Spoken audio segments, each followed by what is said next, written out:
ఒకళ్ళను ముఖ్యమంత్రిని చేయడం కోసం పార్టీ పెట్టడం భారతదేశ చరిత్రలో ఇంతవరకు ఎవరు చేయలే.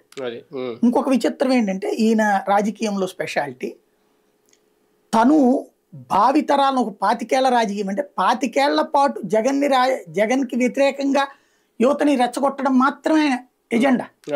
అంతే తప్పించి ఒక నేరేషన్ ఒక అలాగ థర్డ్ ఆల్టర్నేటివ్ అన్నాడు ఏం చేయాలా? చంద్రబాబు నాయుడు మొన్న సంక్షేమం అని చెప్పి డబ్బులు తగలేశాడు, జగన్ తగలేశాడు. మనం వస్తే అర్హుల వాళ్ళకి వరకే ఇస్తాం, నిజమైన పేదల వరకే ఇస్తాం, మిగతా వాళ్ళందరికీ కూడా వేరే ఇస్తాం, వాళ్ళకి న్యాయం జరిగేలా చూస్తాం, అట్లాగే ఉద్యోగాలకు సంబంధించి ఇట్లా చేస్తాం. ఇలాంటి ఒక ఎజెండా తీసుకొచ్చి అది ఒక్క రోజులో అవ్వదు, దశల వారీగా జరుగుతుంది. సక్సెస్ అయ్యి ఉండేవాడు కదా. ఇంకోటి తను సీఎం అవుతాడు అన్నప్పుడు అవ్వాలి అన్న కసితో ఉన్నప్పుడు వచ్చే ఊపు వేరుగా ఉంటుంది. ఇప్పుడు తనేంటి జగన్ సీఎం కాకూడదు, అదొక్కటే ఎజెండా.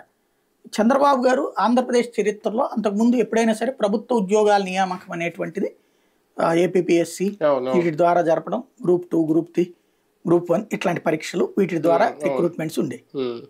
అలా కాకుండా బాబు వచ్చాక ఆ ఖాళీ ఉద్యోగాలను మొట్టమొదట అవుట్ సోర్సింగ్ కాంట్రాక్ట్ ఎంప్లాయీస్ అనే ఒక సిస్టమ్ కనిపెట్టారు. అతను వాళ్ళు గవర్నమెంట్ ఉద్యోగమే చేస్తారు కానీ వాళ్ళకి నెలకి ఎంత జీతం ఇస్తారు, పిఎఫ్లు ఎవరు, దాన్ని ఏమంటారు